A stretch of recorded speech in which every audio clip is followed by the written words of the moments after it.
حافظ محمد یعقوب صاحب خطیب جامع مسجد، جملہ عہدیداران و ذمہ داران میلاد کمیٹی پنیالہ، ذمہ داران و عہدیداران تحریک منہاج القرآن و دیگر تنظیمات اہل سنت، بزرگان محترم اور دور و نزدیک اور قرب و جوار سے تشریف لائے ہوئے اور آقا کے میلاد پاک میں شریک و شامل جملہ معزز و مکرم حاضرین گرامی قدر، اللہ جل مجدہ کا بے پایاں لطف و کرم اور فضل و احسان کہ جس نے ہمیں زندگی میں ایک بار پھر آقا علیہ السلام کی آمد اور حضور کی ولادت باسعادت کا یہ عظیم الشان پر مسرت اور رفیع المرتبت مہینہ اور موقع عطا فرمایا۔ جب بھی یہ مبارک مہینہ آتا ہے، اہل ایمان اور اہل محبت ان کے دلوں میں خوشی اور مسرت کے پھول کھل اٹھتے ہیں۔ یہ اللہ رب العزت کی طرف سے مخلوقات اور خاص کر انسانیت کے لیے جتنی نعمتیں عطا ہوئیں اور عطا ہوں گی، ان میں سب سے عظیم، سب سے اعلیٰ اور سب سے عرفہ نعمت وہ محبوب خدا تاجدار کائنات صلی اللہ علیہ وسلم کی ذات اقدس ہے۔ حضور کا آنا اللہ کی طرف سے اہل ایمان پر احسان عظیم کا اظہار ہے، جس کا تذکرہ اللہ رب العزت نے ان کلمات میں فرمایا جو عنوان گفتگو کے طور پر تلاوت کیے گئے۔ ہم اولاً ان کلمات مبارکہ کا ترجمہ اور مفہوم سادہ لفظوں میں سمجھ لیتے ہیں، پھر انشاءاللہ العزیز آگے چند ضروری چیزیں ان کو جتنا وقت ہوا وہ سمجھنے کی کوشش کریں گے۔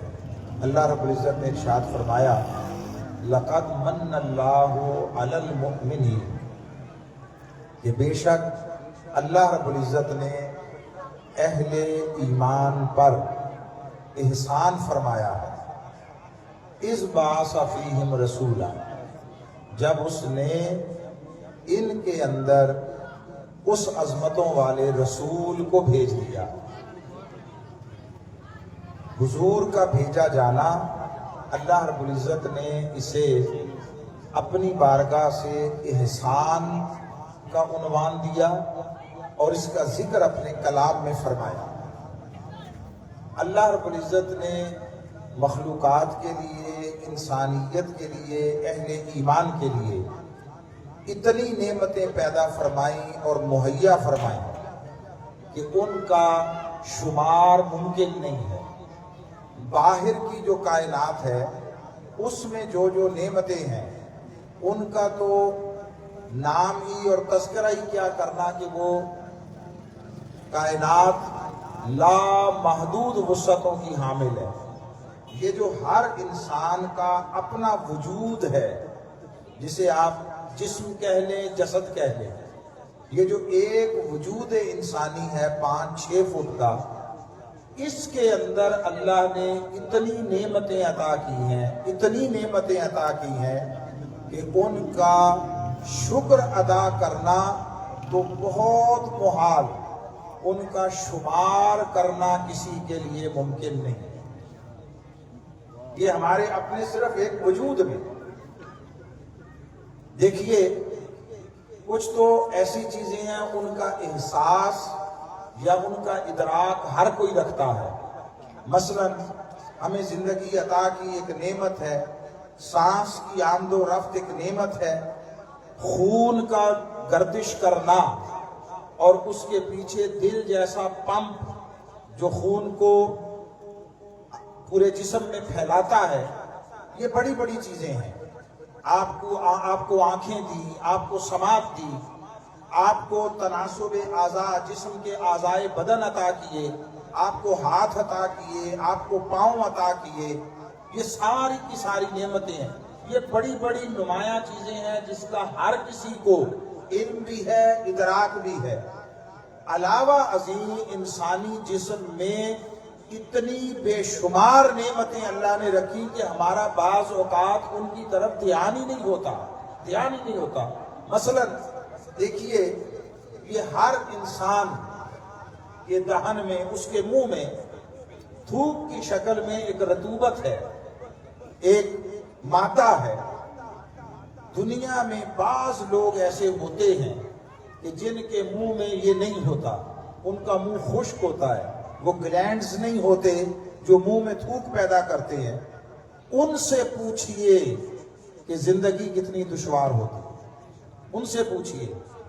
وہ 2 گھنٹے سے زیادہ نیند نہیں لے سکتے، زبان خشک ہو جاتی ہے اور انہیں کوئی نہ کوئی جو لیکوڈ شے ہے پینے والی وہ منہ میں ڈالنا پڑتی ہے۔ جب سوتے ہیں تو ظاہر ہے وہ زبان خشک ہو جاتی ہے، اکڑ جاتی ہے، پورا منہ خشک ہو جاتا ہے، اس پر آنکھ کھل جاتی ہے اور وہ کسی شے کا گھونٹ لیتے ہیں۔ میڈیکل سائنس میں ان کے لیے کئی طرح کی چیزیں بنائی گئی ہیں، وہ اس کا گھونٹ لیتے ہیں اور پھر دوبارہ سونے کی کوشش کرتے ہیں۔ یہ آپ کی آنکھوں کے اندر ایک رطوبت ہے، ایک پانی سا ہے، گاڑھا سا، لیکوڈ سا۔ آپ دیکھتے ہیں کہ جب آنکھ میں کوئی چیز چلی جائے، کوئی ذرہ چلا جائے، کوئی مچھر چلا جائے تو یہ زیادہ بہنے لگتا ہے، آنکھ سے پانی بہتا ہے۔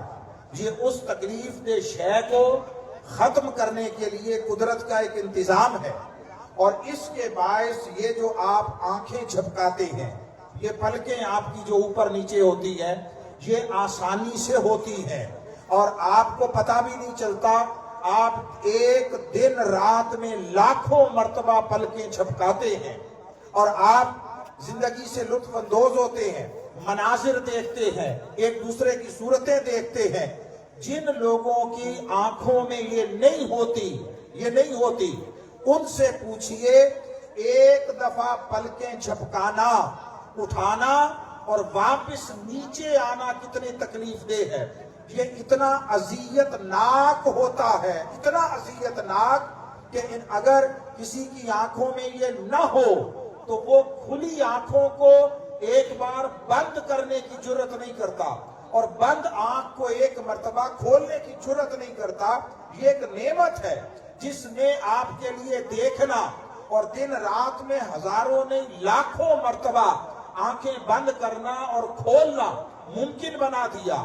اس نے آپ کے جسم میں ایسی ہزاروں چیزیں رکھی ہیں جن کی اس نے فراہمی کی، رب ہونے کے ناطے آپ کو عطا کی، مگر ان میں سے کسی شے کا اس نے بطور احسان تذکرہ نہیں کیا۔ اس نے سر سے پاؤں تک آپ کے وجود کے اندر، یہ آپ کے پورے جسم کی کھال کے اوپر مسام ہے، مسام، چھوٹے چھوٹے سوراخ ہیں۔ یہ گرمیوں کا موسم ہے، ان سے پسینہ نکلتا ہے۔ وہ جو پسینہ خارج ہوتا ہے آپ کے جسم سے کئی طرح کے فاسد مادوں کو باہر نکالنے کا باعث ہوتا ہے۔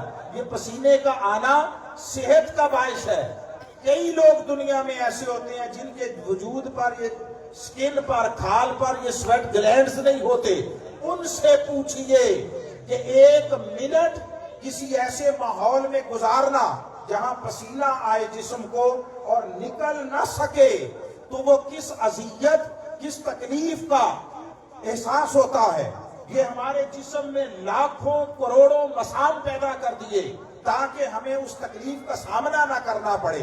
یہ الغرض اندرونی، بیرونی، داخلی، خارجی ہزارہ نعمتیں عطا کی، آپ کو نظام انہضام عطا کیا، آپ انواع و اقسام چیزیں کھاتے ہیں، پھل کھاتے ہیں، خوراک کھاتے ہیں، غذا کھاتے ہیں۔ یہ ایک ایک شے جو آپ کھاتے ہیں آپ کے جسم میں جا کر ہضم ہوتی ہے، آپ کے منہ سے لے کر آپ کے معدے تک، آپ کی انتڑیوں تک کئی طرح کی چیزیں ہیں، رطوبتیں جو اس میں شامل ہوتی ہیں، اور جس کے بنا پر وہ کھائی ہوئی خوراک آپ کے جسم کا حصہ بنتی ہے، خون بنتا ہے، آپ کے جسم کی افزائش ہوتی ہے۔ الغرض آپ کو وجود عطا کرنے سے لے کر آپ کے وجود کو صحت مند طریقے سے باقی رکھنے تک آپ کو لاکھوں نعمتیں عطا کی ہیں، اور اللہ نے ان کا احسان نہیں جتلایا۔ فرمایا تمہیں زندگی دی، تمہارے لیے اسباب حیات عطا کیے، تمہارے لیے پوری کائنات بنائی، یہ سارا کچھ بنا کر دے کر میں احسان نہیں جتلاتا، مگر سنو، اگر تمہیں میرے احسانات، میرے رب ہونے کا ذرہ برابر حیا ہے تو ذرا اندازہ کرو، یہ سب کچھ عطا کر کے احسان نہیں جتلایا۔ جس کا میں احسان جتلا رہا ہوں اس کا میری نگاہ میں مقام و مرتبہ کیا ہوگا؟ مولا کس شے کا احسان جتلاتا ہے؟ فرماتا ہے ساری کائنات کی لاکھوں کروڑوں ان گنت نعمتوں کا احسان نہیں جتلاتا۔ یہ جو اپنا محبوب مصطفیٰ اپنی خلوت سے، اپنی محبت قدے سے نکال کر تمہیں عطا کر دیا ہے، اس کا احسان جتلاتا ہوں۔ اب تمہیں یہ اپنا محبوب عطا کرنے اور میرے احسان کا ذرہ برابر حیا ہے تو ساری نعمتوں کی شکر گزاری نیچے رہ جائے، میرے محبوب کی آمد پر شکر گزاری کا احساس سب سے اونچا ہو جائے۔ نعرہ تکبیر، نعرہ رسالت، نعرہ حیدری، علماء اہل سنت، علماء اہل سنت۔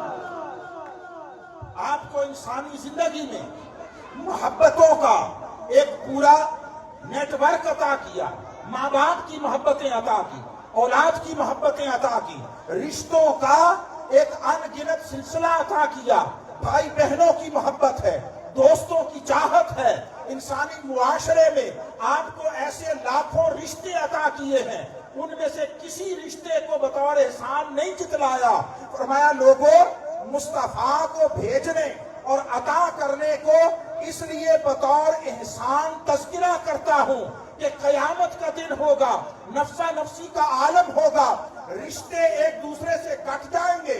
یوم یفر المرء من اخیہ وامہ وابیہ وصاحبتہ وبنیہ، جب سارے رشتے ایک دوسرے سے دور بھاگیں گے، والدین اولاد کا ہاتھ نہیں تھامیں گے، اولاد کا ہاتھ۔ قیامت کی ان وحشتوں میں ماں باپ اولاد سے دامن چھڑائیں گے، اولاد ماں باپ سے دور ہوگی، دوست دوست سے ہاتھ چھڑائے گا، بہنوں بھائیوں کا پیار، یہ سارے رشتے، یہ ساری سنگتیں بکھر جائیں گی۔ قیامت کے دن ایک وجود اور ایک رشتہ ایسا ہوگا جہاں سب جان چھڑا کر، ہاتھ چھڑا کر بھاگ رہے ہوں گے، وہ ڈھونڈ ڈھونڈ کر تمہیں پکڑ رہا ہوگا، کھینچ رہا ہوگا، اپنی شفاعت کے ذریعے، اپنی محبت کے ذریعے، اپنے تعلق کے فیض کے ذریعے تمہیں محشر کی ہولناکیوں میں سے بچا بچا کر آسودگی، محبت، پیار، رأفت اور سلامتی کے سائے میں لا رہا ہوگا۔ فرمایا وہ ایک رشتہ جو قیامت کے دن بھی تمہارے اوپر رحمت کا سائبان بن کر سایہ کر رہا ہوگا، وہ میرا محبوب مصطفیٰ ہوگا۔ اگر تمہیں ذرہ برابر میرے اس احسان کا حیا ہے، میرے مصطفیٰ کے اس کرم کا حیا ہے، باقی ساری خوشیوں کا منانا نیچے رہ جائے، میرے مصطفیٰ کی خوشی کا منانا سب سے اونچا ہو جائے۔ نعرہ تکبیر، نعرہ رسالت، نعرہ حیدری، نعرہ خلافت، جشن عید میلاد النبی، علماء اہل سنت۔ یہ تقاضائے اخلاق ہے، یہ تقاضائے انسانیت ہے، یہ تقاضائے دین ہے، یہ تقاضائے ایمان ہے، یہ تقاضائے قرآن ہے، یہ تقاضائے رحمان ہے۔ ہم نے سمجھا کہ یہ کوئی مسلکی معاملہ ہے، یہ مسلکی معاملہ نہیں ہے، یہ دینی معاملہ ہے، دینی معاملہ۔ اب میں اگلی گفتگو اس کو دو پہلوؤں میں تقسیم کر رہا ہوں، دو پہلوؤں میں۔ ایک قرآن کی روشنی میں ہم سمجھنے کی کوشش کرتے ہیں کہ آیا یہ تذکرے کرنا اور ان کی یاد کو منانا یہ کسی مسئلے کی وابستگی کے زیر اثر یہ ہمارا طرز عمل ہے، یہ آج کے دور کے مسلمانوں کا طرز عمل ہے، یا اس کے پیچھے اللہ رب العزت کی قرآن میں دی گئی کوئی تعلیمات کا کار فرما ہے، وہ اس کے پیچھے محرک ہے۔ دیکھیے حجت اولاً قرآن اور پھر حدیث و سنت ہے۔ حجت جس پر بنیاد رکھی جائے گی، باقی ساری چیزیں اس کی تائید اور اس کی توثیق ہوں گی۔ جو اصل دین ہے وہ قرآن و سنت ہے، وہ اللہ کا قول و فرمان ہے اور مصطفیٰ کا فرمان اور آقا کا اسوہ حسنہ ہے۔ یہ دو چیزیں دین کی بنیاد ہیں۔ اب اس کو سمجھ لیجئے۔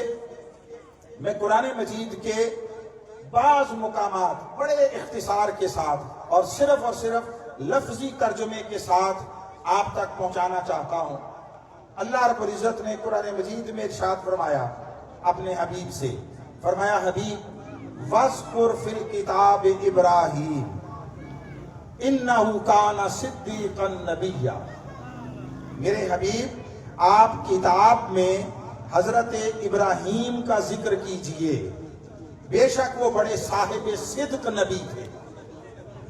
اب قرآن کلام اللہ کا ہے، اس پہ تو کسی کی دوسری رائے نہیں ہے نا، اللہ کی نازل کردہ کتاب ہے۔ یہ ایک الگ موضوع ہے، میں صرف اشارتاً بات کر رہا ہوں، اس کی طرف نہیں جا رہا۔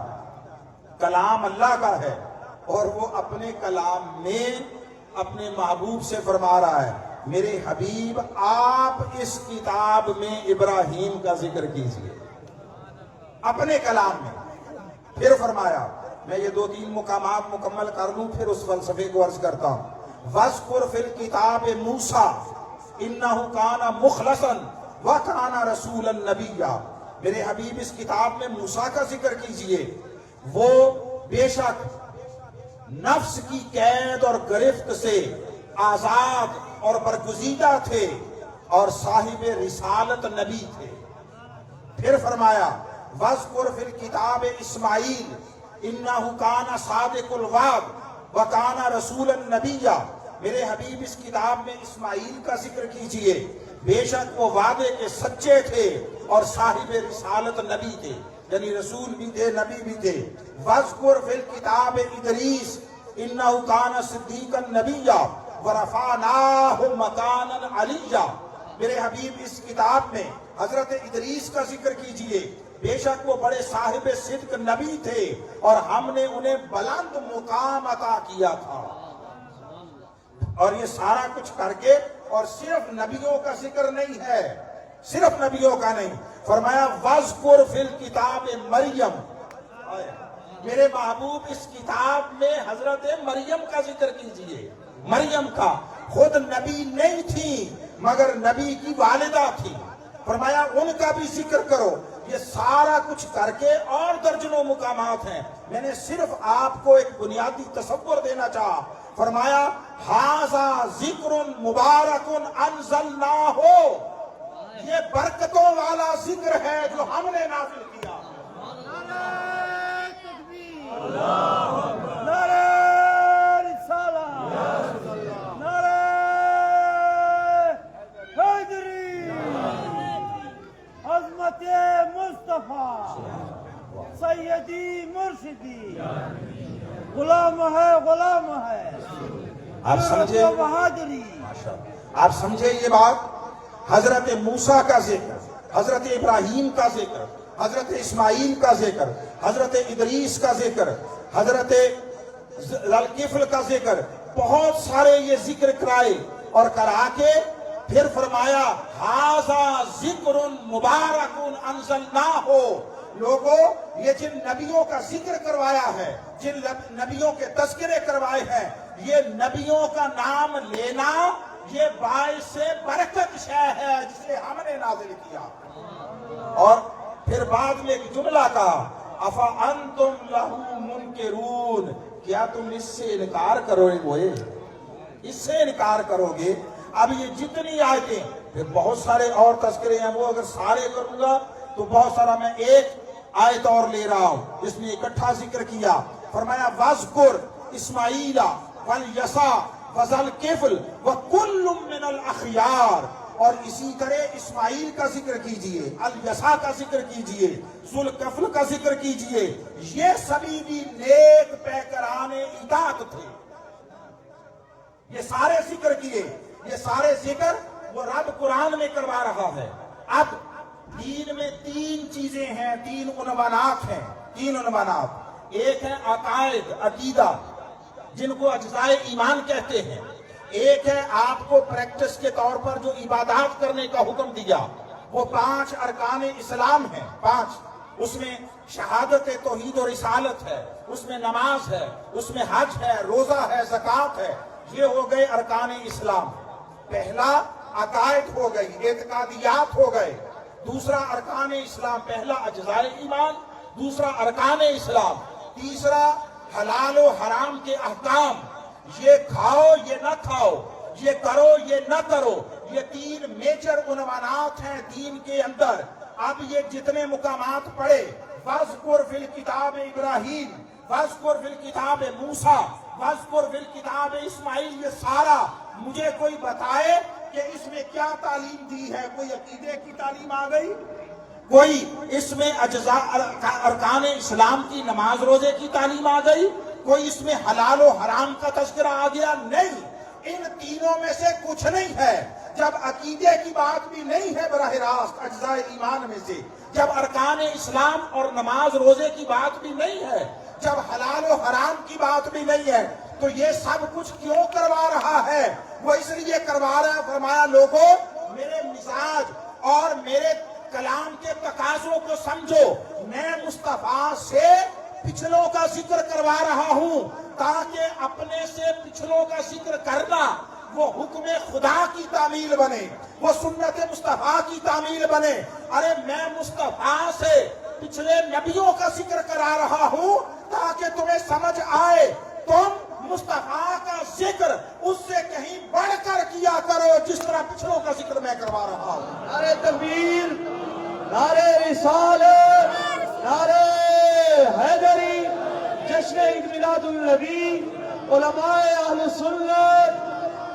لوگ اس پر سوالات اٹھاتے ہیں، لوگ اس پر الجھنوں کا شکار ہوتے ہیں، اور دائیں بائیں سے سن کر ان کے ذہن وہ سوالات پیدا کرتے ہیں، الجھنوں میں مبتلا ہوتے ہیں کہ یہ حضور کا ذکر کرنا، یہ حضور کی شانیں بیان کرنا، عرف عام میں یہ حضور کی نعتیں پڑھنا، یہ حضور کے قصیدے پڑھنا، یہ کہاں سے آیا؟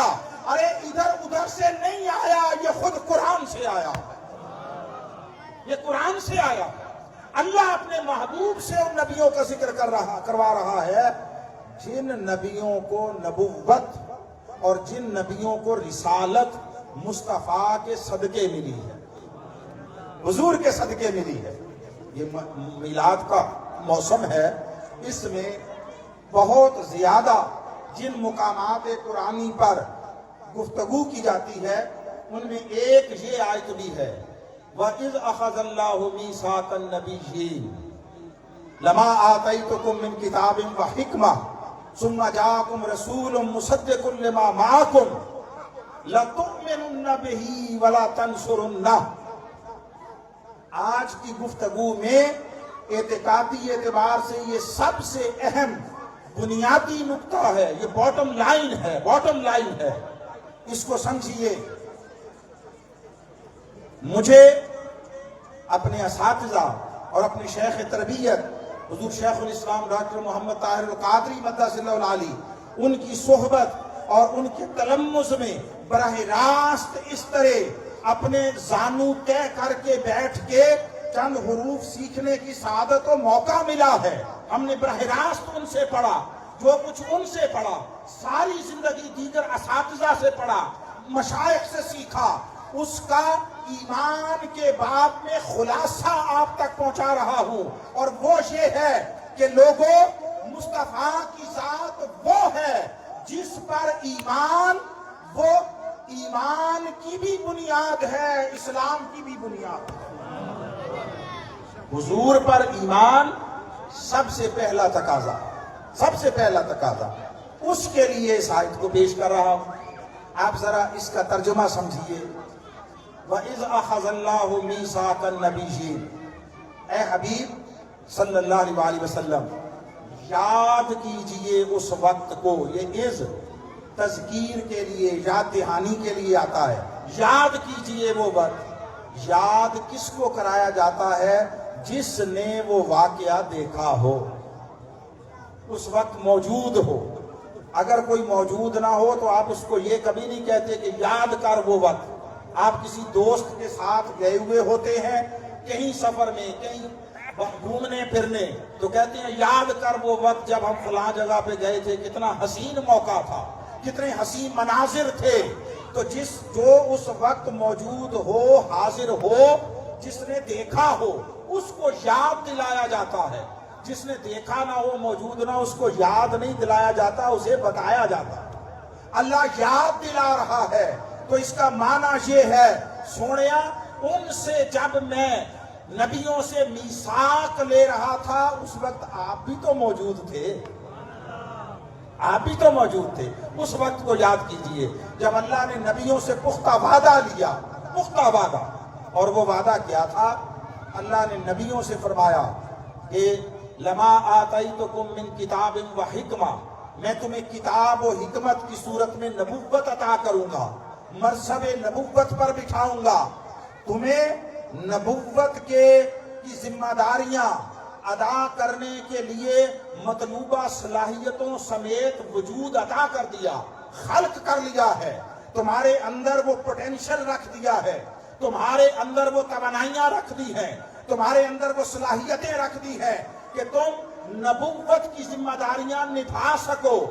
تمہیں بطور نبی تخلیق کر لیا، وجود عطا کر دیا، لیکن ابھی تمہاری نبوت کا اعلان نہیں ہوا، ابھی کائنات میں تمہاری نبوت کا نوٹیفیکیشن نہیں ہوا، سرکولر جاری نہیں ہوا۔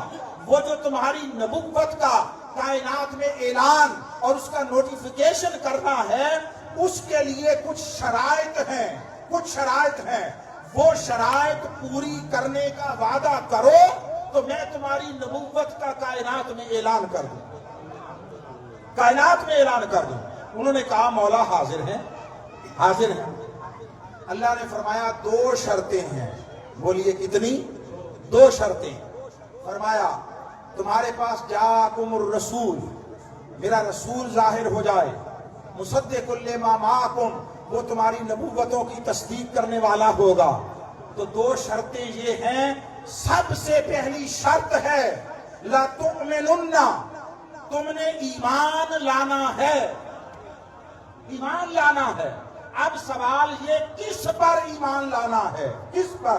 یہ نبیوں کو ان کے منصب نبوت پر براجمان کرنے، ان کے منصب نبوت پر بٹھانے اور ان کے منصب نبوت کا کائنات میں اعلان کرنے کی پہلی اللہ کی جانب سے شرط ہے۔ میں تب اعلان کروں گا، تب تمہاری نبوت کو کائنات میں مشتہر کروں گا اگر تم دو شرطیں پوری کرو۔ کون سی؟ فرمایا پہلی شرط یہ ہے کہ ایمان لاؤ گے۔ اب سوال یہ کس پر ایمان لاؤ گے؟ لوگوں، اہل ایمان، اہل محبت، اے مصطفیٰ کے غلاموں اور اے عاشقان نبی مختار، اپنے مقدر پر رشک کیجئے اور خدا کے حضور شکرانے کے سجدے بھی بجا لائیے اور شکرانے کی انسانی زندگی میں تشہیر بھی کیجئے۔ اللہ نے فرمایا نبیوں سے پہلی شرط یہ ہے، ایمان لاؤ گے۔ مولا کس پر؟ اللہ نے نہیں فرمایا مجھ پر، فرمایا لَتُؤْمِنُنَّ بِهِ، میرے مصطفیٰ پر ایمان لاؤ گے۔ نعرے تکبیر، نعرے رسالت، نعرے خلافت، نعرے حیدری۔ یہ نہیں فرمایا لَتُؤْمِنُنَّ بِي، مجھ پر ایمان لاؤ، نہیں، لَتُؤْمِنُنَّ بِهِ، میرے اس رسول معظم پر ایمان لاؤ گے جس کے صدقے تمہیں نبوت کا منصب عطا ہو رہا۔ یہ پہلی شرط. اور دوسری شرط فرمایا لَتَنْصُرُنَّ، اس کی نصرت کرو گے، مدد کرو گے. اب ایک سوال ہے کہ بالعموم جس کی طرف گفتگو کا رخ نہیں جاتا، جو اللہ نے فرمایا ثم جاءکم رسول، پھر تمہارے پاس رسول آ جائے تو تم ایمان لاؤ گے اور نصرت کرو گے.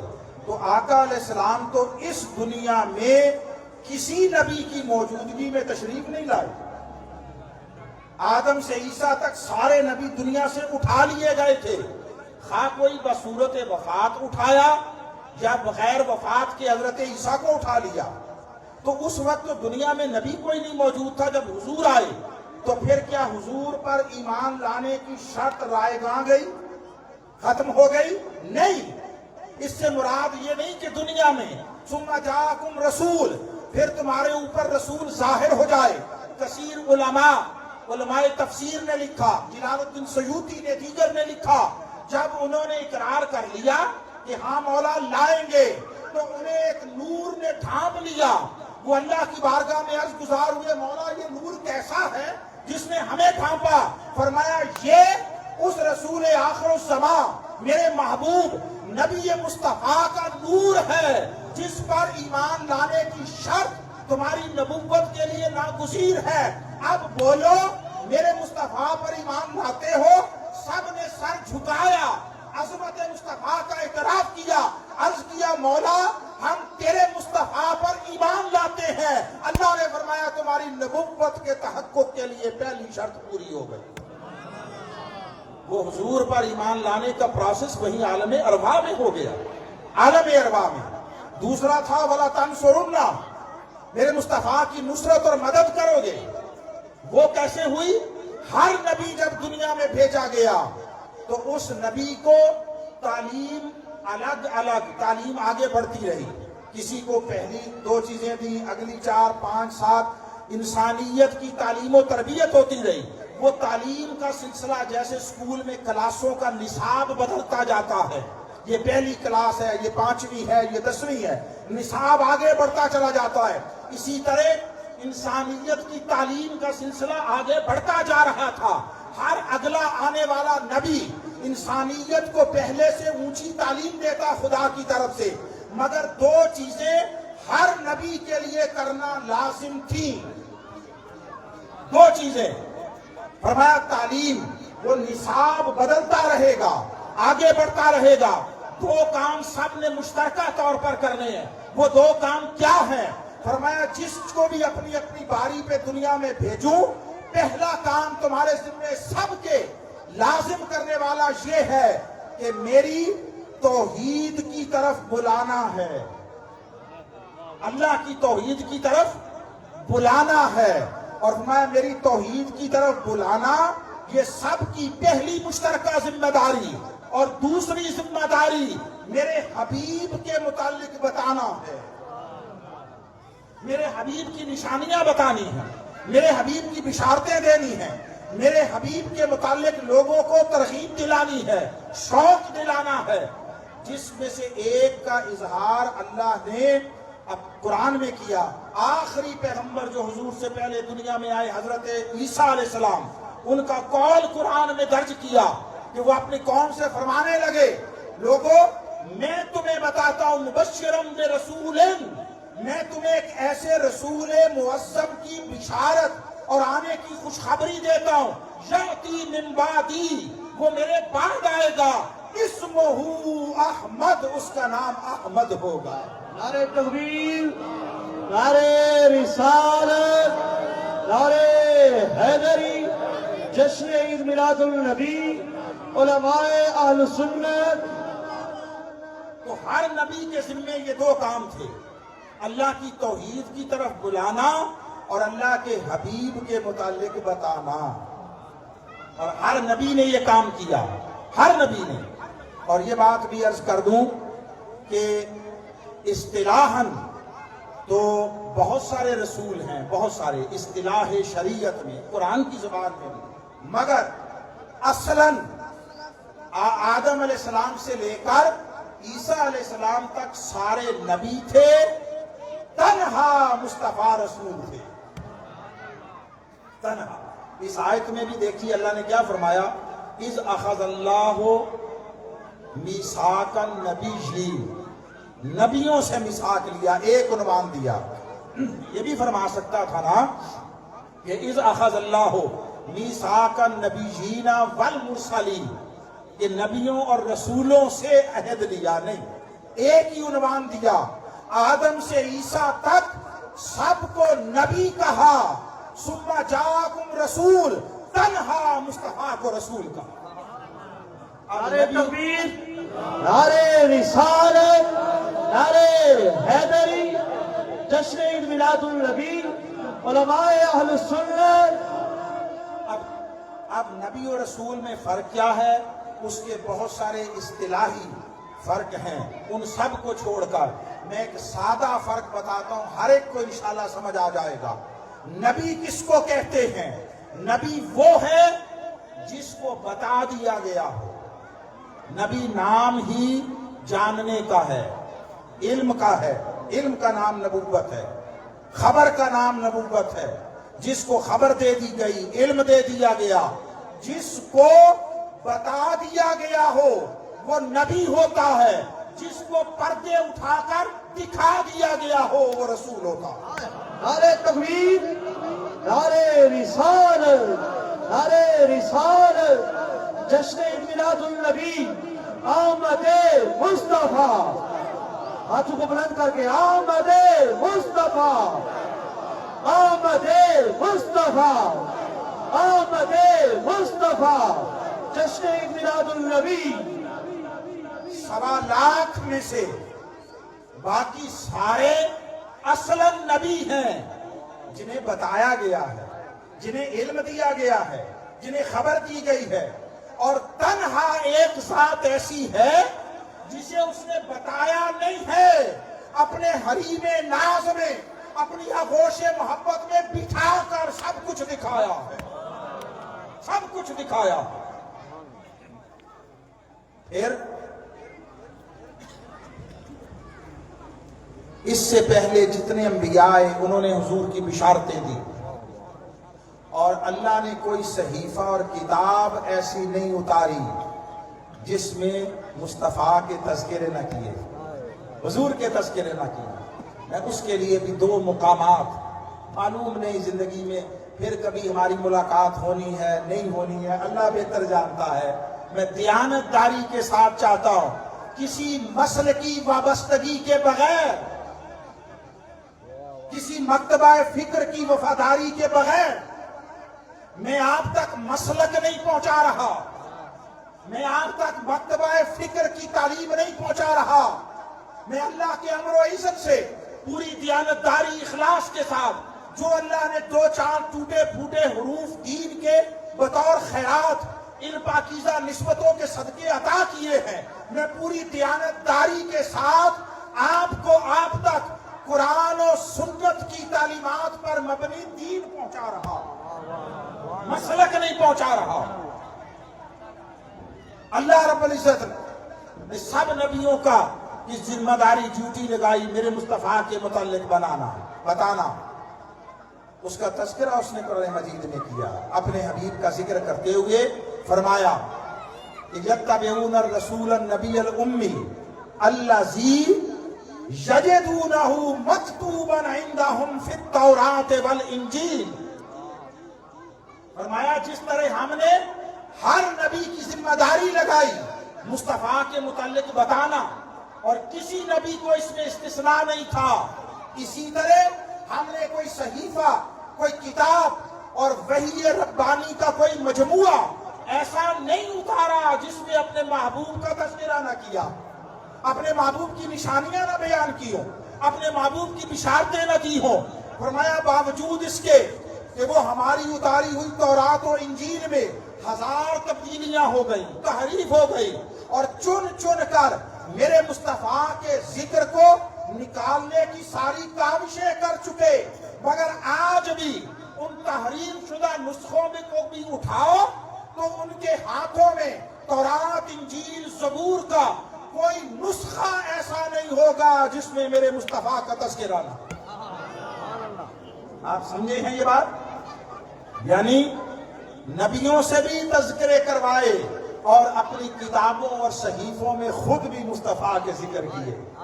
جب حضور نہ آئے تھے ابھی دنیا میں تب ذکر کے چرچے کروا رہا تھا. جب آ گئے ہیں اب کیسے پسند کرے کہ مصطفیٰ کا تذکرہ؟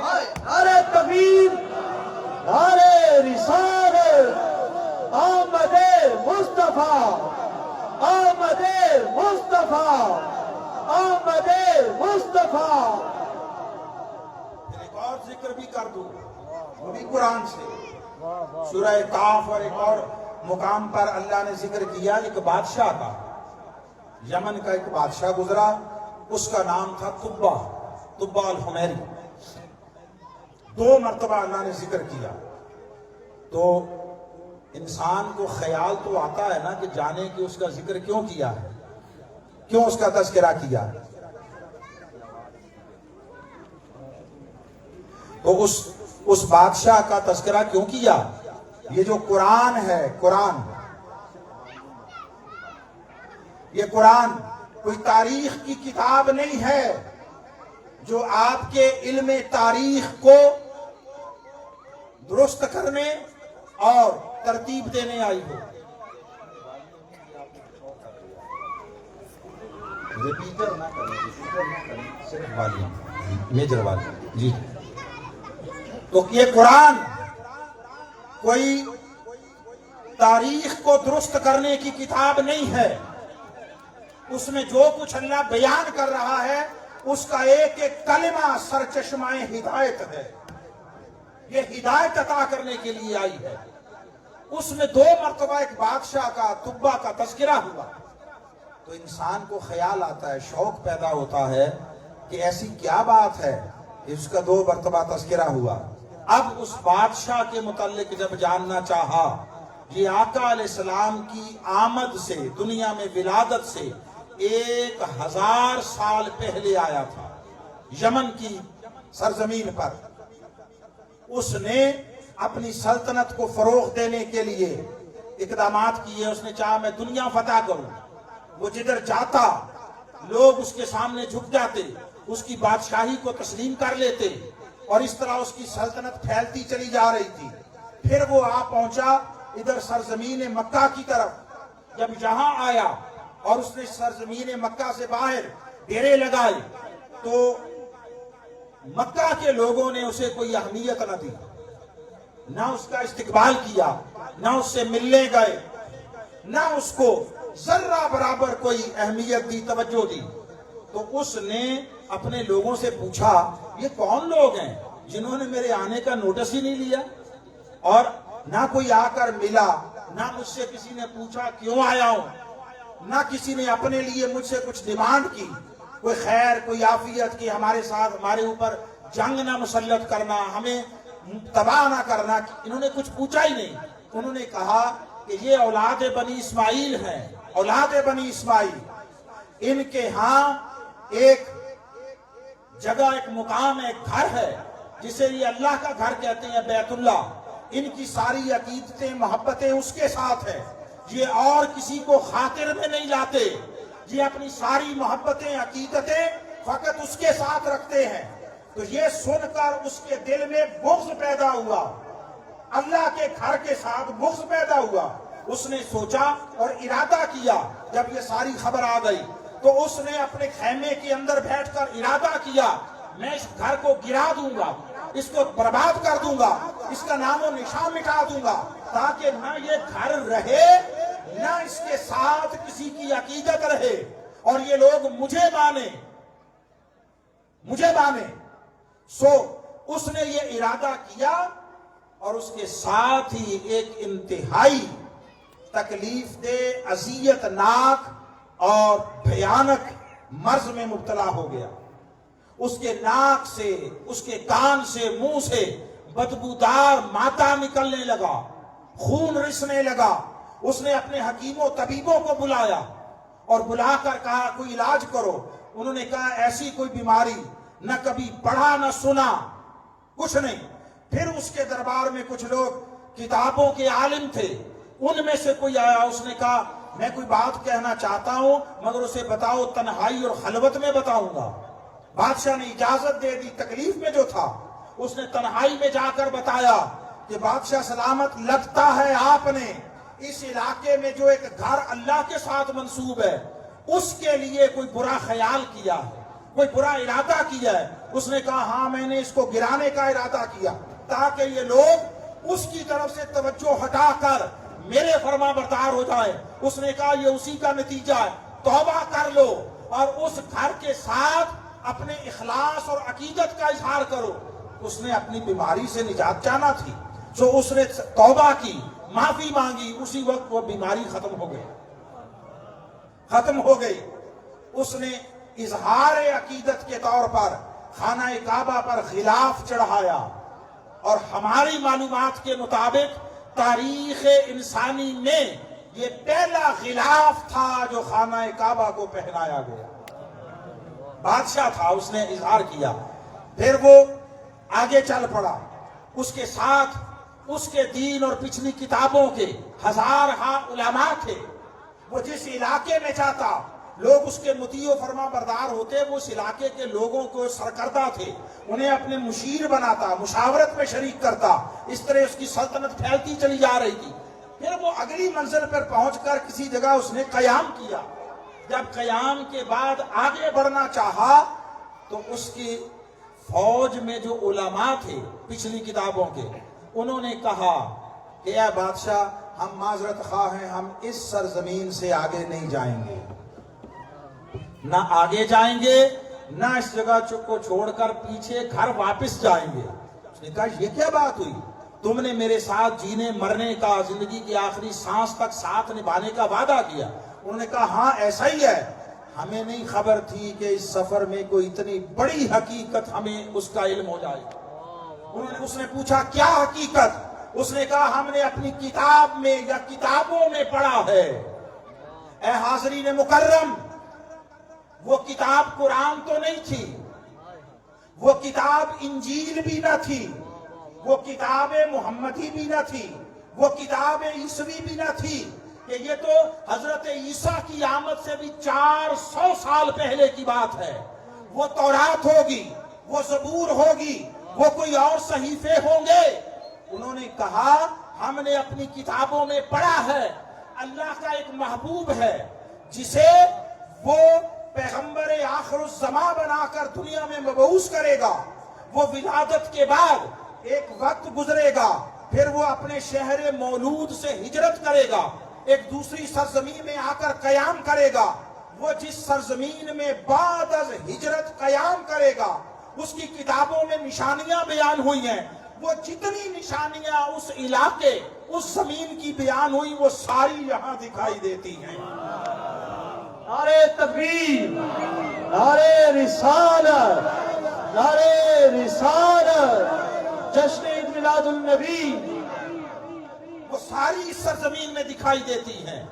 یہاں اللہ کا وہ محبوب نبی آخر الزمان ولادت کے بعد ہجرت کر کے یہاں آ کر قیام کرے گا اور یہی مستقل ٹھکانہ کرے گا۔ ہم چاہتے ہیں ہم اس نبی مکرم کو جب وہ آئے تو اس کا استقبال کریں، اس کے ساتھ جڑ جائیں۔ بادشاہ کو حیرت بھی ہوئی، خوشی بھی۔ وہ 1 سال وہاں ٹھہرا رہا، 1 سال اپنی مہم کو پوسٹ پونڈ کر کے۔ پھر جب 1 سال گزرا اس نے آگے بڑھنے اور امور سلطنت چلانے کے لیے وہاں سے جانا چاہا۔ ایسے نہیں گیا، اہتمام کر کے گیا۔ کیا؟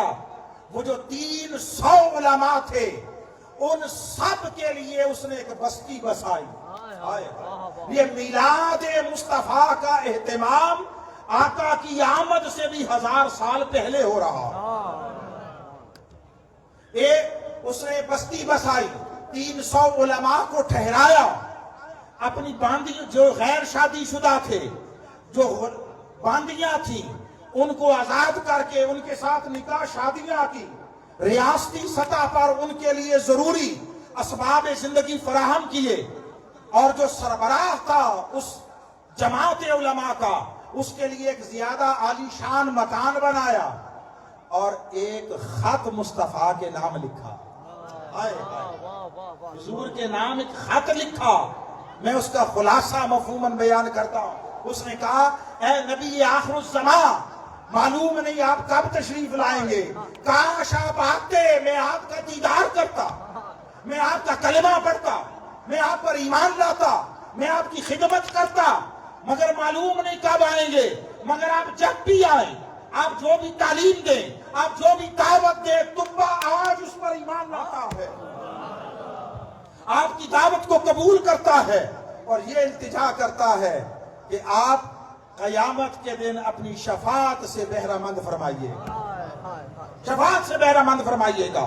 یہ خط سربراہ جو تھا جماعت علماء کا، اس کو دے کر یہ نصیحت کر کے گیا تمہارے ہوتے ہوئے آ جائیں تو حضور کو میرا خط پہنچا دینا، اگر تمہارے ہوتے ہوئے نہ آئیں تو اپنی اولاد کو، نسلوں کو وصیت کر جانا، یہ نسل در نسل چلتا رہے، جب بھی وہ پیغمبر آئے میرا خط ان تک پہنچا دیا جائے. اس کے بعد رخصت ہو گیا، زمانے گزرنے لگے، سال صدیوں میں بس تبدیل ہو گئے، 1000 سال بیت گئے. آقا تشریف لائے، حضور نے ہجرت فرمائی، آقا یثرب کی طرف چلے. ہر ایک چاہتا تھا حضور میرے گھر قیام کریں، ہر ایک محبت کرنے والا عاشق تھا. آقا نے کیا فرمایا؟ آپ نے واقعہ ہمیشہ سنا، آج اس کی اصل وجہ اور سبب سن لیں. آقا نے فرمایا بھی سب کی محبت قبول ہے، مگر آگے سے ہٹ جاؤ، میری سواری کو پتا ہے مجھے کہاں ٹھہرنا. میری سواری کو پتا ہے. آقا تو جس سواری جانور پر بیٹھے وہ بھی جانتی ہے کہ اللہ کی منشا کیا ہے. تم کن چکروں میں پڑے ہو؟ تم کیا مصطفیٰ پر بحثیں کرتے ہو؟ حضور تو اونٹنی پر بیٹھے، تو وہ اونٹنی جانتی ہے اللہ کے امر و اذن سے، اللہ کے بتانے سے، اللہ کے فضل سے اونٹنی جانتی ہے کہ خدا کی منشا کیا ہے. وہ اونٹنی چلتی چلتی حضرت ابو ایوب انصاری کے گھر کے سامنے آ کر بیٹھ گئی. آپ نے سنا حضور نے قیام فرمایا. کبھی سوچا کیوں بیٹھی؟ اسی گھر کے سامنے کیوں بیٹھی؟ حضرت ابو ایوب انصاری اس طبہ الحمیری بادشاہ کے جماعت علماء جس کو وہ ٹھہرا کر گیا تھا، وہ جو سربراہ جس کے پاس حضور کے نام خط تھا، اس سربراہ جماعت علماء کی نسل میں سے تھے، اس کی اولاد میں سے تھے. یہ آقا کا وہاں ٹھہرنا، قیام کرنا کسی اور سبب سے نہ تھا. مصطفیٰ اللہ کے بتانے سے، اللہ کے امر و اذن سے جانتے تھے کہ یہ فقط خط نہیں ہے، یہ طبہ کا 1000 سالہ میرے لیے انتظار ہے. نعرہ تکبیر، نعرہ رسالت، آمد مصطفیٰ، آمد مصطفیٰ. آقا تو کوئی سوال کرے اس کو خالی نہیں موڑتے، کوئی حضور کے لیے اہتمام کرے آقا اس کو کیسے خالی موڑ دے. وہ 1000 سال سے انتظار کر رہا تھا. آقا اس لیے ٹھہرے کہ وہاں آقا کے نام وہ خط رکھا تھا. آقا نے اس گھر میں قیام کیا اور ایک عرصہ قیام کیا. پھر اس کے بعد جب مسجد نبوی تعمیر ہوئی، حجرے تعمیر ہوئے تو وہاں گئے. یہ اعزاز تھا، یہ آقا کی طرف سے طبہ الحمیری کے اہتمام کا اعتراف تھا اور اس پر احسان تھا جس مصطفیٰ کی آمد سے ہزاروں سال پہلے پوری تاریخ انسانی میں اللہ اپنے مصطفیٰ کے چرچے کرواتا رہا، اللہ مصطفیٰ کی بشارتیں دیتا رہا، مصطفیٰ کے لیے انبیاء کی زبانوں سے قصیدے کہلواتا رہا. جب تک نہ آئے تھے پوری دنیا مصطفیٰ کے قصیدوں سے، بشارتوں سے گونجتی رہے. جب آ گئے اب اللہ چاہے گا کہ حضور کا ذکر ہی نہ کیا جائے. اب اللہ یہ پسند کرے گا کہ حضور کا تذکرہ نہ کیا جائے. اور چونکہ میلاد کا عنوان ہمیں کسی کو پسند نہیں ہے تو اب حضور کی بات نہ کی جائے. اللہ یہ ساری سنتیں اس لیے قائم کر رہا تھا. لوگوں جب نہ آئے تھے تو میں نے اتنے چرچے کروائے تھے، ارے تم تو مصطفیٰ کے نام لیوا ہو، تم تو مصطفیٰ کا کلمہ پڑھنے والے ہو، تم قیامت کے دن مصطفیٰ کی شفاعت کے امیدوار ہو۔ وہ پہلے اتنے تذکرے کرتے گئے، تم تو کلمہ پڑھنے والے ہو، تم ان سے بڑھ کر مصطفیٰ کے چرچے کیوں نہیں کرتے ہو؟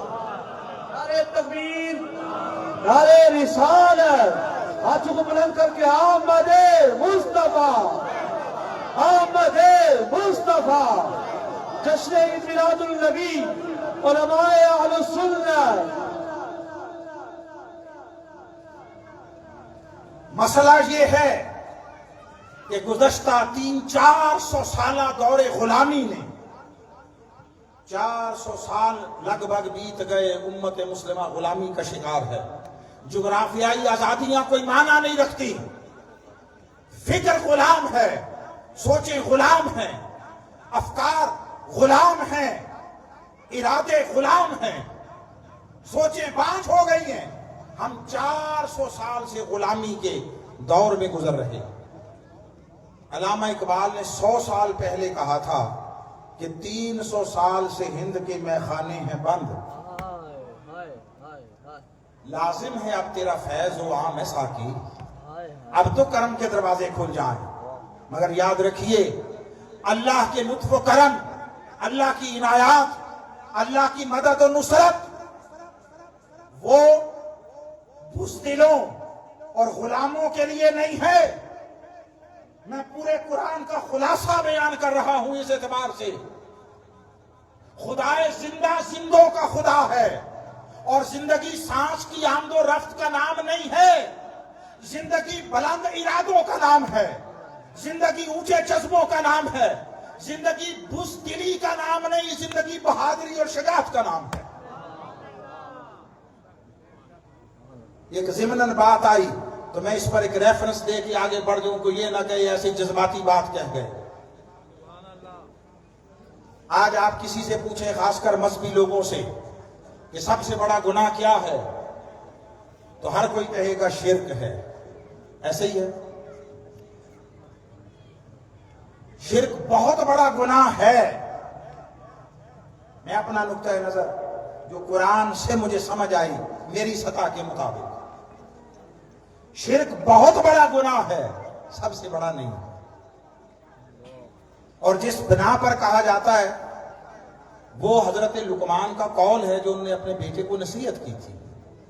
انہوں نے اپنے بیٹے سے کہا، یا بنیا لا تشرک باللہ ان الشرک لظلم عظیم، بیٹے اللہ کے ساتھ شرک نہ کرنا یہ بہت بڑا گناہ ہے، سب سے بڑا نہیں ہے۔ اعظم نہیں کہا، اعظم نہیں، وہ افعال کے وزن پر ہو تو پھر سپرلیٹو ڈگری ہوتی ہے۔ جیسے آپ اللہ اکبر کا ترجمہ کرتے ہیں، اللہ سب سے بڑا ہے۔ اگر یہ اکبر کی جگہ کبیر کہا جائے تو پھر معنی ہوگا اللہ بہت بڑا ہے۔ اکبر کا معنی ہے سب سے بڑا، تو وہ عظیم ہے، اعظم نہیں ہے۔ میں زیادہ طویل اس پر نہیں بات کرنا چاہتا، آپ کو موٹی سی دلیل دیتا ہوں۔ میں نے اپنی سمجھ اور بساط کے مطابق تھوڑا بہت قرآن کو پڑھنے اور سمجھنے کی کوشش کی۔ مجھے الحمد سے والناس تک ایک مقام قرآن کا نہیں ملا جہاں کسی نبی نے شرک کی بنا پر اپنی قوم سے ہمیشہ کے لیے تعلق توڑ لیا۔ کسی پیغمبر کا ایسا واقعہ نہیں ملا کہ کفر اور شرک کی بنا پر پیغمبر نے تعلق توڑ لیا۔ ان کے فعل کفر و شرک کو برا کہا، مذمت کی، تعلیم دی، انہیں خیر کی بات بتائی، توحید کی طرف دعوت دی، سارا کچھ کیا، مگر تعلق نہیں توڑا۔ آقا علیہ السلام کے سامنے 360 بت معاشرے میں تھے، حضور نے کوئی تعلق توڑ لیا؟ نہیں۔ جو ہجرت کی وہ تعلق توڑنا نہ تھا، وہ اسلام کے فروغ کے لیے ایک اچھے مضبوط ٹھکانے کا اختیار کرنا تھا۔ اس کے نتیجے میں جس مکہ میں پیدا ہوئے اور اعلان نبوت کے بعد 13 سال گزارے، اور ایک گلی ایسی نہیں تھی، ایک کوچہ محلہ ایسا نہیں تھا جسے اسلام کے نظام کی تمثیل کے طور پر پیش کیا جا سکے۔ ایسا ہی ہے نا، پورا مکہ کفر و شرک تھا۔ ہجرت کی تو بے شک یثرب ایک چھوٹا گاؤں تھا، مگر وہ اسلام کا مرکز بنا۔ ریاست بنی اور وہاں اسلام کے نظام کو نافذ کیا گیا، اور نتیجہ تن 13 سال مکہ میں رہ کر ایک گلی پر اسلام نافذ نہیں تھا، اور مدینہ میں 8 سال کے بعد وہاں سے آ کر پورے مکہ پر اسلام نافذ ہو گیا۔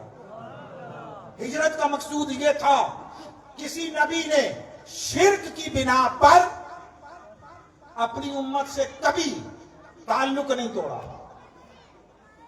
حضرت موسیٰ، اور ایک تو ہے پہلے مشرکوں، ایمان لانے کے بعد بھی شرک کیا، ایمان لانے کے بعد تب بھی تعلق نہیں توڑا کہ تمہیں ہدایت مل گئی پھر گمراہ ہو گئے۔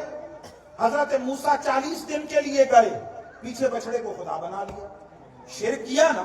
وَإِذْ وَعَدْنَا مُوسَىٰ 40 لَيْلَةً، اللہ فرماتا ہے ہم نے 40 دن کے لیے بلایا، ثُمَّ اتَّخَذْتُمُ الْعِجْلَ مِن بَعْدِهِ، وہ 40 دن کے لیے آئے، تم نے ایمان چھوڑا اور کفر اختیار کر لیا، توحید سے شرک کی طرف منتقل ہو گئے۔ مگر کیا پیغمبر نے تعلق توڑا؟ پیغمبر نے دوبارہ تعلیم دی، دعوت دی، خیر حق توحید کی طرف بلایا، اور دوبارہ انہیں ایمان کی وادی میں لے آئے، تعلق نہیں توڑا۔ اب یہ کیسی عجیب اور کیسی لطیف بات ہے اور عجیب اتفاق ہے، وہی پیغمبر ہیں، کوئی اور بھی نہیں ہے۔ ایمان کے بعد کفر کرنے والوں سے تعلق نہیں توڑا، وہی پیغمبر اسی قوم سے مستقلاً قطع تعلق کر کے چلا جاتا ہے، اور دوبارہ وفات تک اس قوم کو منہ نہیں لگاتا۔ تو جس جرم کی بنا پر یہ کیا وہ شرک سے بڑا ہوگا نا۔ جو کام شرک پر نہیں کیا، کسی اور کام پر کیا، تو وہ کام پھر شرک سے بڑا ہوا نا۔ وہ کام کیا تھا؟ وہ جرم کیا تھا؟ اے پاکستانی قوم، اے امت مسلمہ، آپ سے مخاطب ہوں، سن لو، اور کوئی قبول کرے نہ کرے یہ اس کا اختیار ہے۔ رد کرنا ہو تو دلیل سے کرے، دلیل سے کرے، اور دلیل اسی سطح کی ہو جس سطح کی پیش کی جا رہی ہے۔ دلیل اگر قرآن سے دی جا رہی ہے تو رد کرنے کے لیے بھی دلیل کم از کم قرآن سے آئے، اس سے نچلے درجے کی نہیں۔ سن لو، وہ جرم جس کی بنا پر اس پیغمبر نے، جس نے شرک پر تعلق نہیں توڑا تھا، تعلق توڑ لیا جس گناہ کی بنا پر، وہ گناہ بزدلی تھا۔ بولیے کیا تھا؟ بزدلی۔ سورہ مائدہ 5ویں سورت، آیت نمبر 21 سے 26 تک گھر جا کر اسٹڈی کیجئے۔ کاش ہم قرآن پڑھنے والے ہو جائے۔ ہم جس مرتبہ فکر سے ہیں، ایک چھوٹے چھوٹے کنویں میں قید ہیں، اور اس سے اپنے فکر اور سوچ کے کنویں سے باہر نکلنا گوارا نہیں کرتے۔ ہم نے دین کو اپنی سوچوں اور اپنے مسلکوں کے کنووں اور گڑھوں میں بند کر دیا ہے۔ کاش ہم دین کو اپنے افکار اور سوچوں کا پابند کرنے کی بجائے اپنی سوچوں اور افکار کو قرآن و سنت کا پابند کرتے۔ حضرت موسیٰ علیہ السلام نے قوم سے کہا، یا قوم ادخلوا الارض المقدسۃ التي كتب الله لكم ولا ترتدوا على ادباركم فتنقلبوا خاسرین۔ اے میری قوم، اس مقدس سرزمین میں داخل ہو جاؤ جو اللہ نے تمہارے لیے لکھ دی ہے۔ آیت نمبر 21، قوم جواب دیتی ہے، یا موسیٰ ان فیہا قوما جبارین، اس میں بڑے طاقتور ڈاڈے لوگ رہتے ہیں، ظالم لوگ ہیں، اور ہم کبھی اس میں داخل نہیں ہوں گے جب تک وہ وہاں ہیں۔ وہ نکل جائیں، فَإِن يَخْرُجُوا مِنْهَا فَإِنَّا دَاخِلُونَ، وہ وہاں سے نکل جائیں تو ہم داخل ہوں گے۔ انہیں سمجھایا، اللہ پر بھروسہ کرو، اٹھو، اور طاقتور اور ظالم سے مت ڈرو، تم اٹھو اور اپنے حق کے لیے اور اللہ کے لکھے ہوئے وعدے کو پورا کرنے کے لیے قدم اٹھاؤ۔ اللہ تمہاری مدد کرے گا، تمہیں فتح و نصرت عطا کرے گا، غلبہ عطا کرے گا۔ انہوں نے کہا، موسیٰ عجیب بات کرتے ہو، ہم تھوڑوں کو زیادہ پر غلبہ دے دے گا، ہم کمزوروں کو طاقتور پر غلبہ دے دے گا؟ انہوں نے کہا، ہاں میرا رب ایسا ہی ہے۔ تو انہوں نے کہا، پھر ہم آپ کو ایک مفت مشورہ دیتے ہیں۔ آپ نے ساری زندگی ہمیں تعلیم دی، خیر دی، توحید دی، دین دیا، سب کچھ دیا، آج ایک ہم سے بھی مفت مشورہ لے لو۔ کہا کیا؟ انہوں نے کہا موسیٰ ایسا کرو فَاذْهَبْ أَنْتَ وَرَبُّكَ فَقَاتِلَا إِنَّا هَاهُنَا قَاعِدُونَ، موسیٰ تم جاؤ، تمہارا رب جاؤ، فَقَاتِلَا اور لڑو، تم دونوں لڑو، تم اور تمہارا رب، ہم یہاں بیٹھے ہیں، میں قرآن سنا رہا ہوں، آپ کو حکایتیں نہیں سنا رہا، آپ کو قصے کہانیاں نہیں سنا رہا، آپ کو انسانوں کے خود ساختہ اختراع شدہ واقعات نہیں سنا رہا، تخیلات نہیں سنا رہا، قرآن کی تعلیمات سنا رہا۔ جب انہوں نے یہ کہا، آخری جواب دیا کہ آپ اور آپ کا رب جاؤ، وہ موسیٰ جس نے شرک پر تعلق نہیں توڑا تھا، اللہ کی بارگاہ میں دعا کے لیے ہاتھ اٹھا دیا اور کہا اللہم انی لا املک الا نفسی و اخی فافرق بیننا و بین القوم الفاسقین۔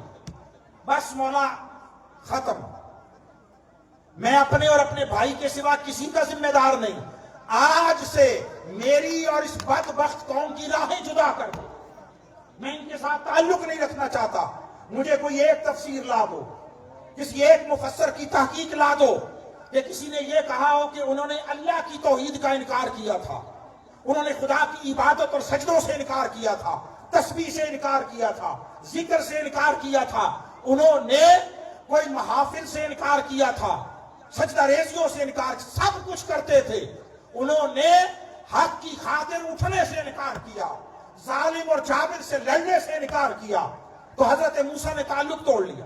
تعلق انہوں نے جب کہا مولا میں تعلق نہیں رکھنا چاہتا، اللہ کا بھی جواب سن لیں، اللہ کا، یہ تو موسیٰ ہے، پیغمبر ہے نا، آگے اللہ کا جواب آیا، میں اس کا پہلے اپنی زبان میں اپنے ذوق کا ترجمہ کر دوں۔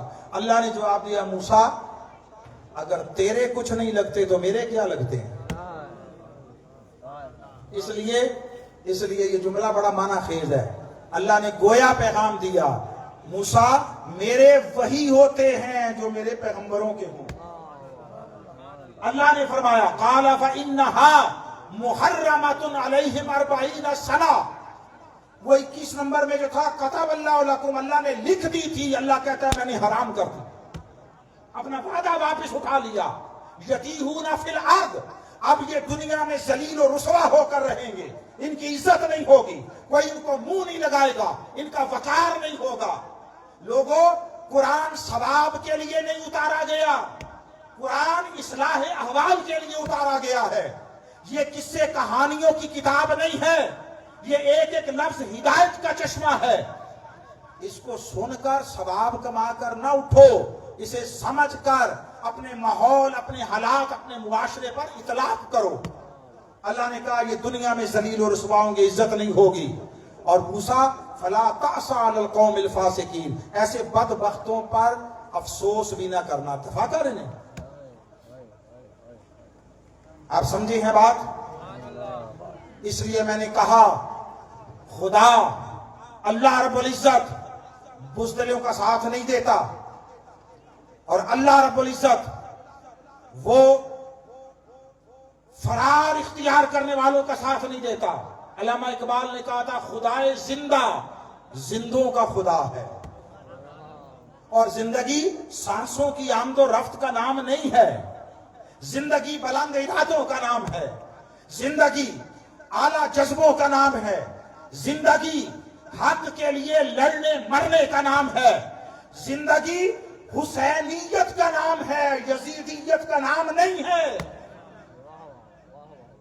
کربلا بتاتی ہے حسین کی گردن کٹ گئی تھی، گردن کٹ گئی تھی، حسین کی جسمانی سانسیں ختم ہو گئی تھی، جسمانی سانسیں، مگر کسی نے کیا کمال بات کہی کہ گھوڑے تو دوڑے لاشائے شبیر پر، گھوڑے تو دوڑے لاشائے شبیر پر، تاریخ نے یزید کو پامال کر دیا، شہید حسین ہوئے تھے، مر یزید گیا تھا، مر یزید گیا تھا۔ واصف نے کہا تھا کہ یہی ہے واصف سچ کا معجزہ، یہی حقیقت ہے کربلا کی، شہید کر کے یزید فانی، شہید ہو کر حسین باقی۔ یہ ضمناً بات آ گئی، میں اختتام کی طرف جاتا ہوں۔ آپ کو یہ بتانا چاہتا تھا کہ لوگوں دینداری وہ صرف رسموں کا نام نہیں ہے، دینداری ثواب کا نام نہیں ہے، دینداری کمال تعمیل حکم الہی کا نام۔ اور یہ اللہ اپنی سنت بنا رہا ہے کہ تذکرہ کیا جائے، ذکر کیا جائے، ان کے فضائل بیان۔ اللہ نے پورے قرآن میں کسی نبی کا معاذ اللہ نقص نہیں بیان کیا ہے، جہاں بیان کیا ہے فضیلتیں بیان کی ہیں۔ فرمایا تلک الرسل فضلنا بعضهم علی بعض، یہ سارے رسول ہیں، ہم نے انہیں فضیلتیں عطا کی، ایک دوسرے پر بلند درجات عطا کیے ہیں۔ نبیوں کے، اللہ والوں کے درجے بیان کرنا، فضیلتیں بیان کرنا، یہ سنت الہی ہے، یہ سنت انبیاء ہے۔ وہ فکر کہاں سے آئی جو نبیوں کی اور خاص کر مصطفیٰ کی تنقیس کرے؟ حضور کی شان جو ہے وہ بیان کرنے سے گریز کرے۔ آخری مرحلے میں داخل ہوتے ہوئے جو بات کہنا چاہتا ہوں، اب دیکھیے اللہ نے قرآن مجید میں خود بھی میلاد بیان کیا اور نبیوں سے بھی کروایا اور اس کو محفوظ کیا۔ میں صرف 2 آیتیں لے رہا ہوں۔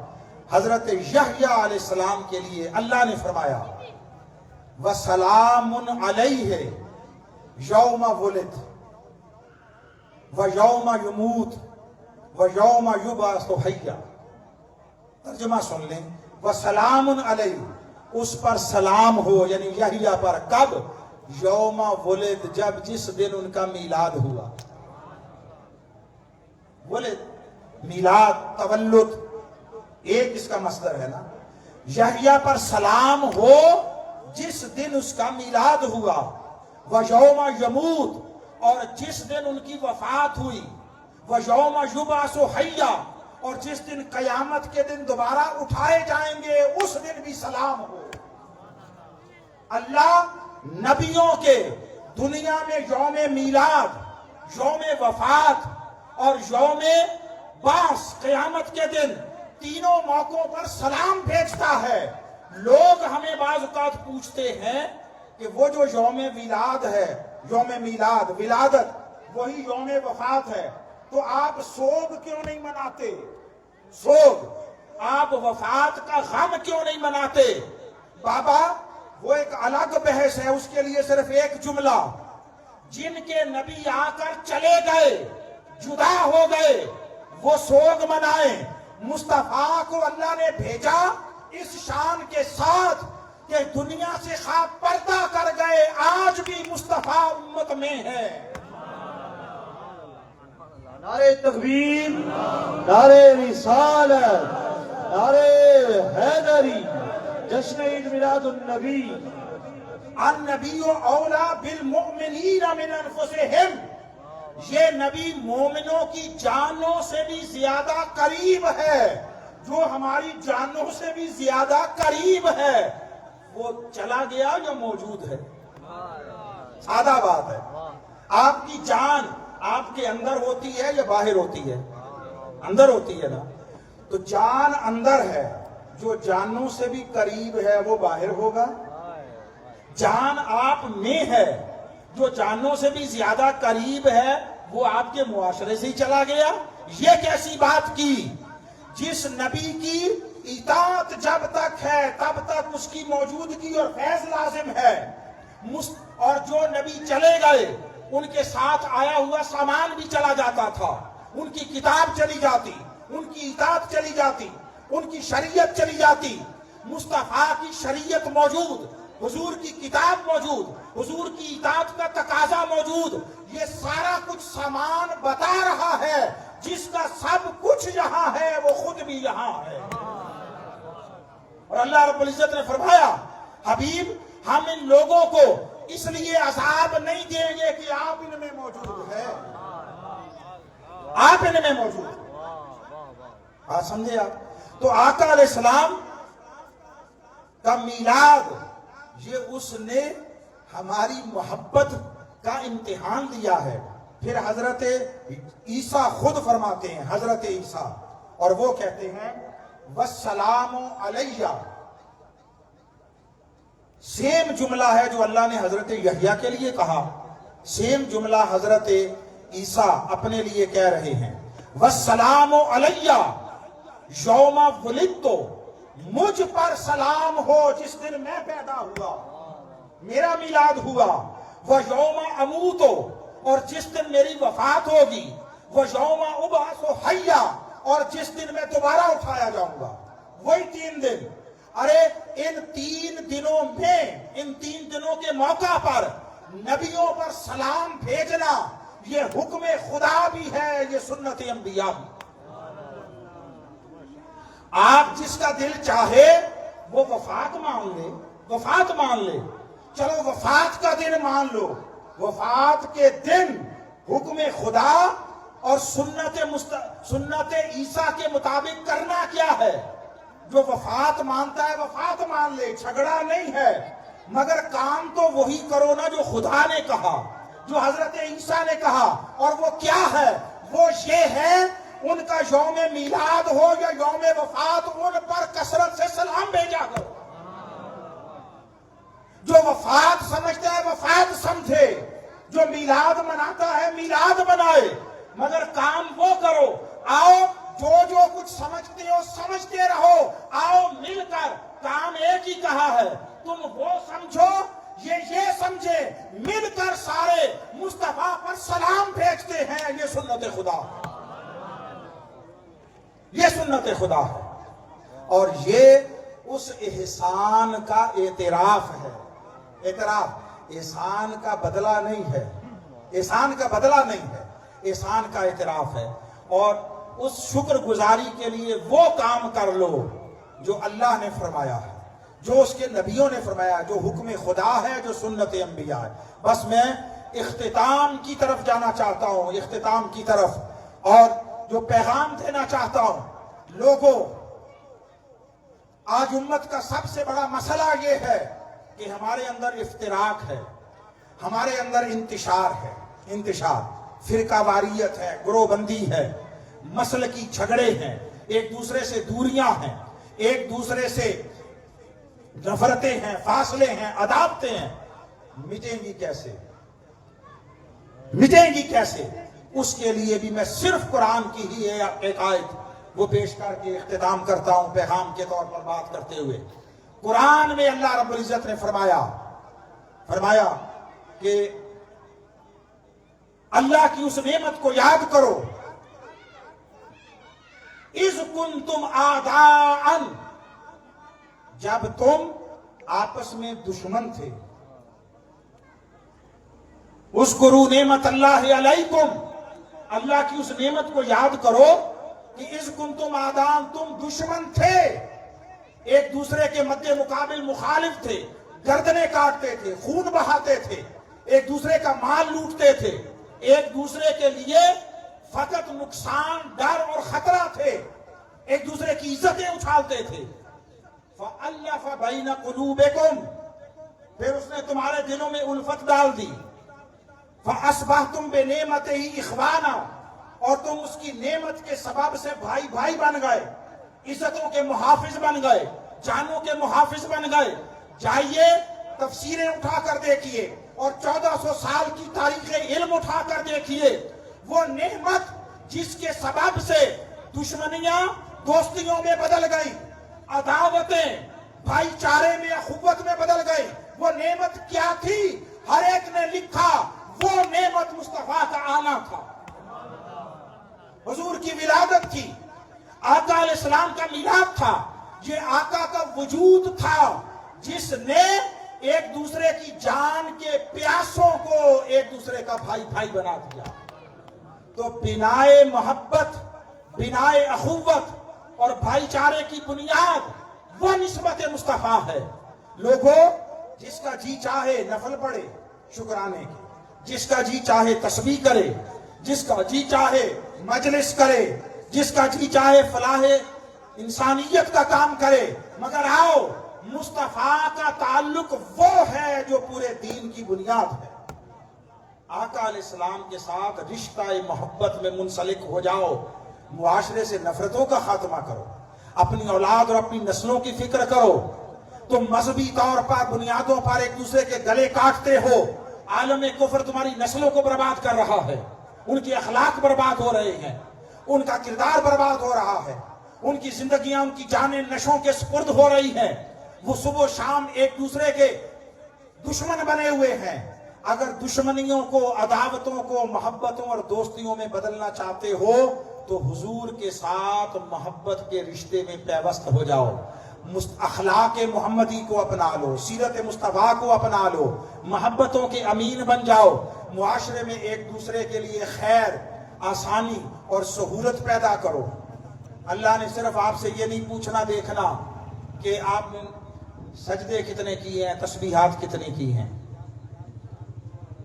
حقوق اللہ اور حقوق العباد، حقوق اللہ میں سے جس کے لیے جو چاہے گا معاف فرما دے گا، یہ اس کا حق ہے۔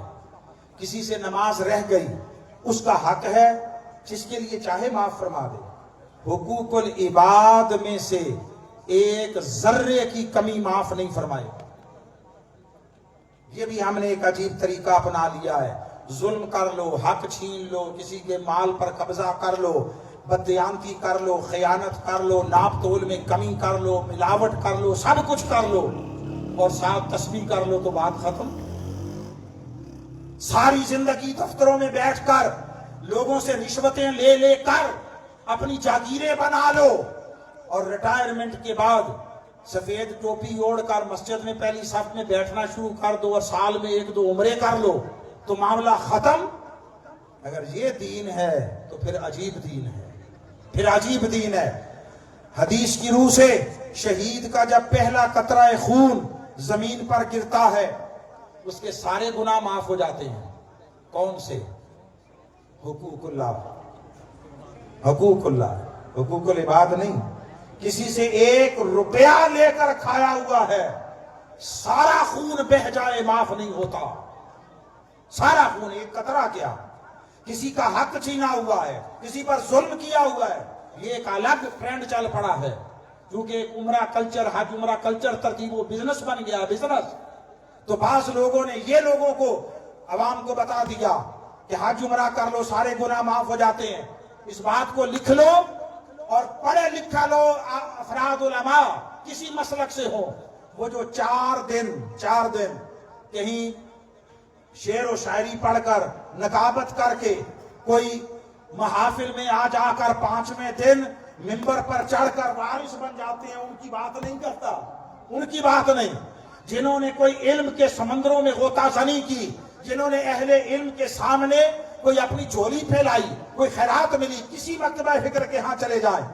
آپ کسی کا حق چھینا ہوا ہے، 100 عمرے کر لیں معاف نہیں ہوگا۔ اللہ کا گناہ ہوا نافرمانی کا، اللہ کا، تو معافی سے بات بن جائے گی۔ مخلوق کے ساتھ زیادتی معافی مانگنے سے نہیں ختم ہوگی جب تک اس کی تلافی نہیں کرو۔ بس یہ آخری جملہ ہے، اللہ کی بارگاہ میں گناہ معافی سے ختم ہو جائے گا، مخلوق کے ساتھ زیادتی کا گناہ معافی سے نہیں ختم ہوگا، تلافی پہلے کرنی پڑے گی، پھر معافی ملے گی، پھر معافی۔ یہ مصطفیٰ کی تعلیم ہے، یہ حضور کا دین ہے۔ اپنے ماحول معاشرے کو بہتر کیجئے، محبتیں بانٹیے، پیار کیجئے، چاہتے بانٹیے اور ایک دوسرے کو تحفے دیں، تحفے، اور کوئی شے نہیں دے سکتے۔ ممکن ہے تحفوں سے آپ کہیں گے تو خرچے والا کام آ گیا، پہلے ہی حالات بڑے تنگ ہیں۔ میں آپ کو فری کا تحفہ دینا بتاتا ہوں، فری کا۔ تنہائی میں بیٹھ کر دوسروں کے لیے دعائے خیر کریں، اپنے بھائیوں کے لیے، اپنے معاشرے کے لیے، بیماروں کے لیے، نشے کے عادی کے لیے۔ آپ کا دوست ہے، آپ کا رشتہ دار ہے، محلے دار ہے، اس کے گھر کا کوئی فرد کسی لت میں مبتلا ہے، آپ اس کے لیے کچھ نہیں کر سکتے، اللہ کی بارگاہ میں دعا تو کر سکتے ہیں نا۔ تنہائی میں کی گئی اخلاص کے ساتھ دعا اللہ آپ کے حق میں فوراً قبول کر لیتا ہے۔ آپ دوسروں کے لیے دیں، آپ مخلوق خدا کے لیے تحفے بھیجیں، اللہ آپ کو تحفے دے گا۔ خیر بانٹے، فلاح بانٹے، محبت بانٹے، یہی قرآن کا پیغام ہے، یہی مصطفیٰ کا پیغام ہے، یہی منہاج